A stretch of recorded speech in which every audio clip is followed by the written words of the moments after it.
Hello everyone, welcome to my channel SSC now और never. आज की वीडियो में हम बात करेंगे एसएससी सीजीएल 2023 की एक्सपेक्टेड कट ऑफ के बारे में। यहाँ मैं टीयर 1 की बात कर रही हूँ। तो कुछ बातें हैं जो कट ऑफ के लिए बहुत इंपॉर्टेंट है, तो आपको उन सब बातों का पता होना चाहिए। सबसे पहली बात कि लास्ट ईयर कट ऑफ क्या थी, क्योंकि कहीं ना कहीं जो ट्रेंड होता है कट ऑफ उससे बहुत ज़्यादा जो है प्रभावित होती है। तो देख लेते हैं कि लास्ट ईयर कट ऑफ क्या थी। 2022 की अगर हम बात करें तो 114 के आसपास कट ऑफ थी। 2021 में ये 132 थी, 2020 में 147 और 2019 में 137। तो अगर किसी को लगता है कि कट ऑफ हाई नहीं जा सकती तो एक बार वो 2020 की कट ऑफ देख ले।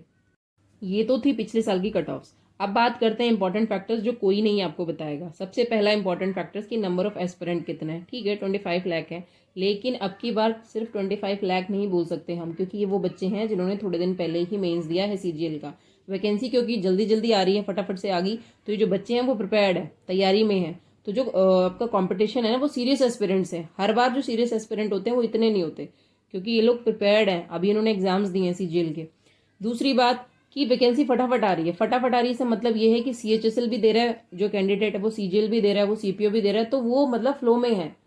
अगर वैकेंसी बहुत लंबे टाइम बाद आती है तो कहीं ना कहीं हमारा जो पढ़ाई में फ्लो होता है वो टूट जाता है, हम लोग भटक जाते हैं पढ़ाई से या पढ़ाई में ढील दे देते हैं। लेकिन जब फटाफट हमें एग्जाम्स देने होते हैं तो हम लगे होते हैं पढ़ाई में, बहुत मेहनत कर रहे होते हैं। तो बच्चे जो हैं वो सीरियस हैं।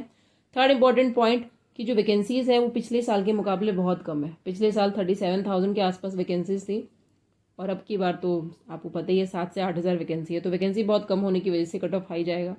तो ये सारी बातें हैं जो आपके कट ऑफ को ज़रूर अफेक्ट करेंगे। और ये जो सीरियस एस्पिरेंट वाली बात है ना कि बच्चे जो हैं वो तैयारी में है, ये बहुत बहुत बहुत इंपॉर्टेंट फैक्टर है। और वैकेंसी का जल्दी आना ये भी बहुत इंपॉर्टेंट फैक्टर्स है, क्योंकि अभी आप देख सकते हैं 6 महीने के अंदर अंदर 2 सीजीएल आ चुके हैं और 2 सीएचएसएल आ चुके हैं और सीपीओ की वैकेंसी भी आ चुकी है।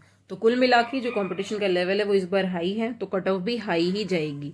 अब बात करते हैं कि मेंस की तैयारी किसे करनी चाहिए, कट ऑफ कितनी जाएगी, वेट करना, मैं भी आगे वीडियो में आपको जरूर बताऊंगी। लेकिन उससे पहले मेरे को एक बात आपको बोलनी है कि अगर आपके मार्क्स कम भी आते हैं ना कट ऑफ से, तो भी आपको तैयारी नहीं छोड़नी चाहिए, क्योंकि सीजीएल आप 1-2 महीने की प्रिपरेशन में क्रैक नहीं कर सकते, आपको एक लंबा टाइम देना पड़ेगा। अभी आपके मार्क्स कम है मतलब आपकी प्रिपरेशन में कहीं ना कहीं कमी है, तो आपको उसको छोड़ना नहीं है, आपको लगे रहना है और मेहनत करते रहना है, ताकि आपका अगला सीजीएल जरूर निकल जाए।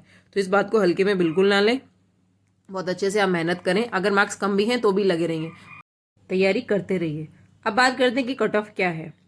तो कट ऑफ अगर मैं अनरिजर्व की बात करूं तो 140 प्लस जा सकती है, ओबीसी की 125, ईडब्ल्यूएस की 115 प्लस, एससी की 95 प्लस और एसटी की 85 प्लस। इंपॉर्टेंट पॉइंट ये है कि मैंने यहाँ पे प्लस का साइन लगाया, मतलब कि इससे ऊपर ही कट ऑफ जाएगी। वो 10 नंबर ऊपर भी हो सकती है, वो 5 नंबर ऊपर भी हो सकती है, वो 2 नंबर ऊपर भी हो सकती है। लेकिन कहने का मतलब ये है कि इससे ज्यादा कट ऑफ होने के चांसेस है। दूसरी बात, अगर आपके मार्क्स इससे कम भी आता है ना तो भी आपको प्रिपरेशन नहीं छोड़नी है, क्योंकि हो सकता है कट ऑफ 139 चले जाए, 135 चले जाए, पॉसिबल है नहीं, चांसेस बहुत कम है, पर कुछ भी हो सकता है यहाँ पे। तो आपको प्रिपरेशन नहीं छोड़नी है। अगर आपके इससे मार्क्स कम भी आ रहे हैं 5-10, तो भी आप प्रिपरेशन करते रहिए, क्योंकि मेन्स की तैयारी 10 दिन में नहीं होती है। आपको पता चलता है कि कट ऑफ ठीक है 137 चली गई, तब फिर आप क्या करेंगे। अगर आप नियर बाय थे, आपका हो गया, फिर आप क्या करेंगे, 10 दिन में तो प्रिपरेशन होगी नहीं। तो जी प्रिपरेशन अपनी जो है कंटिन्यू करते रहिए, फिर बाद में आप किसी को ब्लेम नहीं कर सकते। मिलते हैं, इसलिए आपको अपनी प्रिपरेशन करते रहना चाहिए।